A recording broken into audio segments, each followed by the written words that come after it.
সালটা 1909। তার ভাঙা ভাঙা ইংরেজিতে লেখা একটা চিঠি ভারতীয় রেলের পরিকাঠামোকে আমূল বদলে দেয়। ভারতীয় রেল ট্রেনে চালু করতে বাধ্য হয় শৌচাগার। কি সেই বিষয়? তাহলে খুলেই বলি। ওই ব্যক্তির নাম অখিল চন্দ্র সেন। সেনবাবু লোভে পড়েই অনেকটা কাঁঠাল খেয়ে চড়েন ট্রেনে। এক পেট কাঁঠাল, কিছুক্ষণ পরেই পেট গজগজ করতে থাকে। অতঃপর প্রকৃতির ডাকে সাড়া দিতে অখিল চন্দ্র সেন নামেন বীরভূমের আহমেদপুর স্টেশনে। কিন্তু কেন? ভারতে রেলের যাত্রা শুরু 1853 সালে। ব্রিটিশ ভারতে সেই সময় ট্রেনের কোচে থাকতো না শৌচাগারের সুবিধা।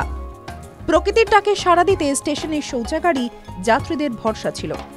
ট্রেন যাত্রাকালে মল বা মূত্রত্যাগের প্রয়োজনে যাত্রীদের অপেক্ষা করতে হতো পরবর্তী স্টেশন আসা পর্যন্ত। এতে অনেকেরই ট্রেন হাতছাড়া হয়ে যেত। অখিল চন্দ্র সেনের মলত্যাগের ইচ্ছে হওয়ায় তিনি একটি লোটা নিয়ে নামেন বীরভূমের আহমেদপুর স্টেশনে। তখনও অখিল চন্দ্র সেন প্রকৃতির ডাকে সাড়া দিতে মগ্ন। এমন সময় কানে আসে গার্ডের হুইসেল। ট্রেন ছেড়ে দেয়। হন্তদন্ত হয়ে ধুতির কোঁচা ও লোটা নিয়ে ছুটতে গিয়ে ধুতিতে জড়িয়ে পড়ে যান অখিল চন্দ্র সেন। সবার সামনে তার ধুতি খুলে যায়। অপ্রস্তুত হয়ে পড়েন অখিল চন্দ্র।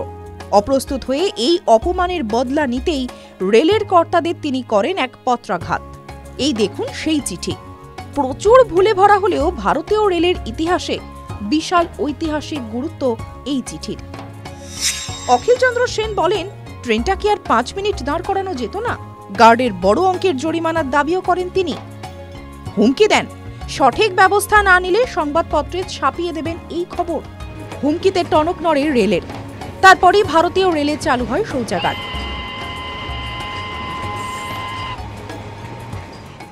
এখন ট্রেনে ট্রেনে শৌচাগারের সুবিধা। শৌচাগার অপরিষ্কার হলে আমরা অভিযোগ জানাই। দূরপাল্লার ট্রেন যাত্রায় শৌচাগার ব্যবহার করার সময় অন্তত একবারও কি স্মরণ করা উচিত নয় অখিল চন্দ্র সেনের নাম? একটি ধন্যবাদও কি প্রাপ্য নয় অখিল চন্দ্র সেনের? TV9 Bangla digital.